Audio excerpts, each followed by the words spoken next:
Okay guys, welcome back. Okay, just a little thing. Something that to me is so obvious, but it's not talked about hardly at all. It's something that is it's reinforced with good players from their good coaches, but for the club player there's not a lot out there and not a lot directed at the club player. And that is this, guys. How do we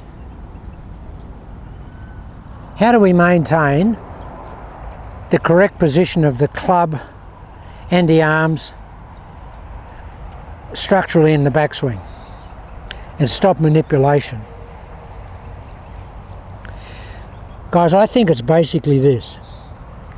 If this is address here, where we are there, where the arm's in this formation here, and the club in that formation there, that's all we have to maintain in the backswing. That's what we have to maintain.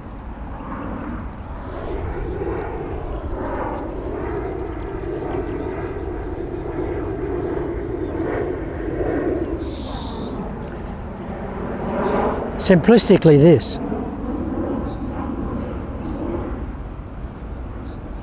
If that's where we are at address, we want to be there at impact. So in order to achieve that, what we just need to do is maintain that address position in the backswing. And what that means, guys, is basically this. Simplistically, if that's where we are at address, that's where the arms are, that's where the shaft is coming off the arms, here, like that, then all we really need to do in the backswing is maintain that relationship. And that is, we turn the shoulders away, and this doesn't go anywhere. We turn it away there, like that. All that stays in that position there. We just maintain this angle here. That's what we maintain in the backswing. We just maintain that. We go to here, and then the club moves up. And if it's there, and if I turn around, it's in the same place as it was at address. But I don't want to do this. I don't want to start here and then whip the club in behind my hands and take it to the top of the swing, because then I'd be here. And then I've got to get from there back to here at impact. Whereas if I just go here to the top of the swing, all I have to do is come back down from that. I don't have to make any types of manipulations at all. Essentially, guys, it looks like this. We get here at address, we have the connection here of the upper arms on the body, and we just push the chest back into the hands here, take it to the top and get it there. Yeah. That's all we need to do. That's the simplicity of it. The inaccuracies and inconsistencies you'll get in the swing is when this formation here changes in the backswing, when it goes here or there, that type of thing. All it needs to do, guys, is stay there and just be put in position in the backswing by the turning of the upper body here, just making your pivot here, there, still in that position. Don't want it over here. Got to come back to this position to hit the ball. Can't do that.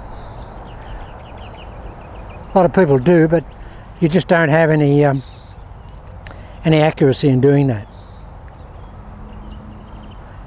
Now, this is what I think is the basic common sense reason you would do that.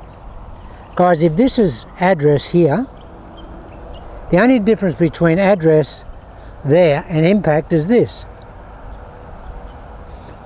We're turning the body out of the way a little bit, and we've got more shaft lean on the golf club. That's address and that's impact. So We don't need to change any of that geometry, really. You just don't need to do that.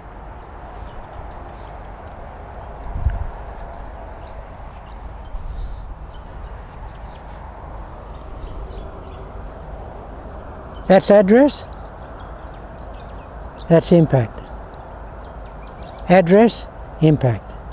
Address, impact. And that's just that the hips are clearing, the lead leg is moving sort of in a sort of an auguring type motion, and we're moving into impact. That's it. And so if we know that that's a good position at address, we want to give ourselves the best opportunity to be able to come back and replicate that position at impact. And the easiest way to do that, guys, really, is just maintain that position in the backswing. And that is this, that angle there doesn't change. It goes to here. But by this stage of the swing for most players, most club players, the club's here. It's inside, it's going in here, and then it's getting up, it's routing itself up here and getting ready to fire over. But if it gets here, guys, it's so easy to just lower the club and pull with the lead hand coming down into the ball and retrace that configuration coming back to the ball. Now, another thing I wanted to touch on was what do we do in the downswing? What componentry in the downswing starts the downswing? And what applies the pressure? Well, there was a great Australian golfer named Norman von Nijder who played in the 50s and 60s in Australia and overseas. He was actually a good friend of Ben Hogan's. Went and stayed with Ben Hogan for a while in America, and Ben Hogan actually said to him, and Norman told me this, and somebody I know that knew Hogan said that he said to von Nijder, if you stay here, Norman, you will end up being the second highest money winner to me on the tour over here. He actually said that to Norman von Nijder because so impressed was he with Norman von Nijder's ball striking. And Norman was a wonderful, wonderful ball striker. Only a small guy, like Hogan, not a big guy, but very powerful. And what Norman told me was that Hogan told him, and of course when Norman said he wasn't going to stay in America, he was going to go back and play in Europe and Australia, because he was in the race horse game over here and he had horses and all that type of stuff, and he didn't want to be in America. He wanted to be in Europe and come back and play in Australia. And what Hogan said to him after he found out that Norman wouldn't be competing against him, Norman was saying, Ben, how do you get that? How do you get so much download and get so much angle here on the downswing? How so much containment on the downswing? And Hogan said to him, and Norman told me this, and Norman said, I used to do it to a degree, but I actually overemphasized it after Hogan told me. And Hogan said that what he did was he actually pulled the club down with the roots of the fingers there, like that. If you had your hand in that position there, that's what he felt like on the downswing, with the wrist in that cup position. He pulled down, he got here and he pulled down with those fingers in the downswing. Here. Got to here and then he pulled down with that pressure in those fingers there, like turning that lead hand back like that, and the pressure coming in here and into the heel pad of the hand like that. Now that gave him an open club face coming down clearly, and then from there he could then rotate that lead hand and that lead arm as much as he wanted to into the ball, because the club face was significantly open at that stage of the golf swing, that he couldn't overclose it through the ball, and that's why he hit the little power fade all the time. And Norman said, if people just, general people in their golf swing, if they get it in the roots of the fingers and the lead hand, and they just feel this action taking place, that they pull down with this part of the hand here, guys, pull down with like you were holding on to a ledge or something. That's the feeling you need to have, and that pressure in there, pulling down on the golf club. Now that will actually bend the wrist back like that, pull it into here, and get it coming very, very late, and then from there it's just a rotation. It's just a rotation of the right forearm, not the lead forearm. It's coming here, and then the right forearm will actually push the lead hand into that position. And I agreed with Von Nyder, because Von Nyder said to me that everybody tries to copy that raised left wrist bone of Hogan's at impact, and that's destroyed more golf swings than any other supposed secret of a golf swing, because you can't do that with your left hand, guys. You can't deliberately do that, because everything else is deleted from the golf swing and the power application. What Von Nyder said, and what I agreed with him about, was that he didn't believe Hogan did that. Don't believe that Hogan tried to raise that wrist bone. He said what he did was he increased the angle of the right wrist. And if you get in here and you increase the angle of the right wrist, look what it does. Creates that raised wrist bone just by that. And he said that's what Hogan did. He said Hogan went to here, he pulled it down open, and then he just kept the pressure in that right hand here, and then fired that right hand like that. Kept that angle on that right hand there, but with pressure in it. And that's the position we saw Hogan in here. And that's happening, guys, not because I'm trying to do that, but because I'm trying to do that. I'm trying to turn that hand down here, but it's the trail hand doing that, acting on the lead hand, and that's what's squaring up the club face. Or for Hogan, it was squaring it up to the extent that it was just not quite square, but just a little bit open, and he hit that little leaky fade. So the point of this is, this actual part of the video is, if you're having trouble on the downswing from the top of the swing and you can't get it started, just get that pressure in the roots of those fingers there, in that there, and pull down like that, guys. Pull down with that, and you'll get that just hit some little shots. Get here and then just pull down with that. Bang. Bang. Here, pull down. Bang.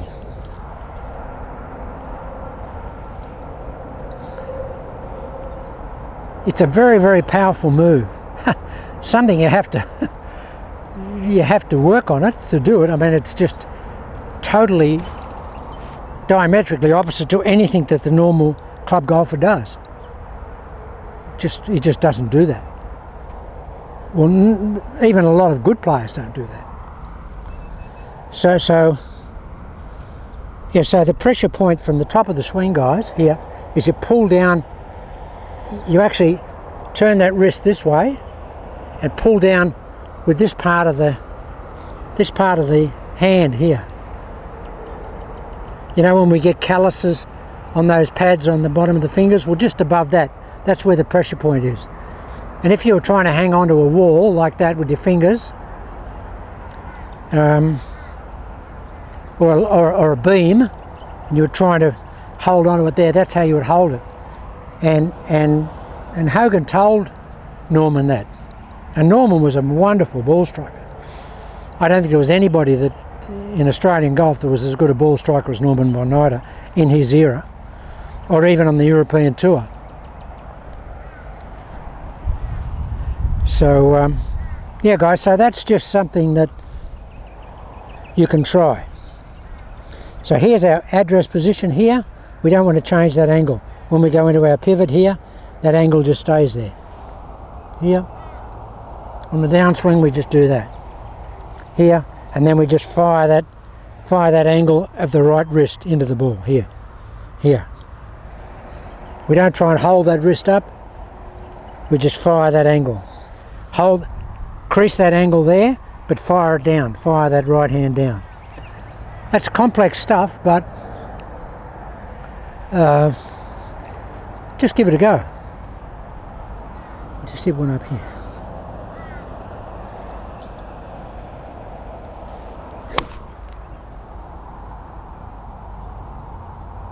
Still got that angle there, see?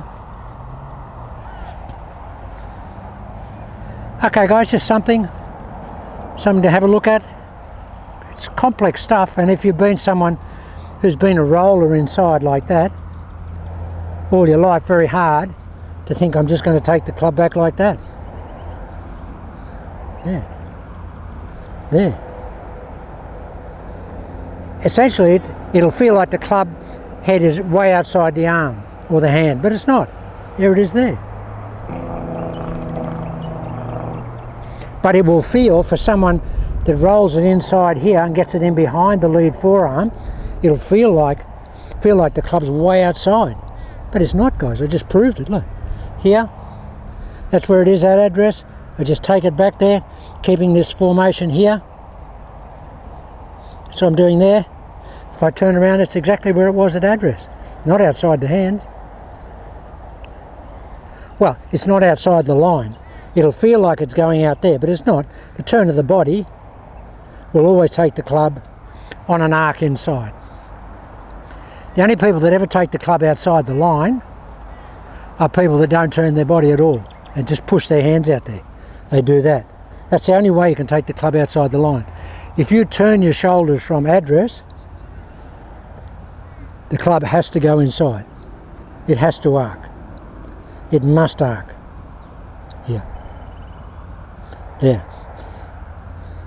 Or if you push your right arm out, you can get it going out there and still turning, but you would never do that. If you maintain this configuration here, that's where it'll be. Here. And basically that's where the arms are at address, guys. The elbows are there, the pockets of the elbows in that same position. Okay guys, just something to have a look at. And complex stuff, but it's just investigative type stuff about the golf swing and the realities of the simplicity of it. Most people don't realise that all they've got to do to be a good ball striker is just get back to where they were at address in that configuration. We don't want to be here, we don't want to be here, we don't want to be there, and we don't want to be there. We just want to be there.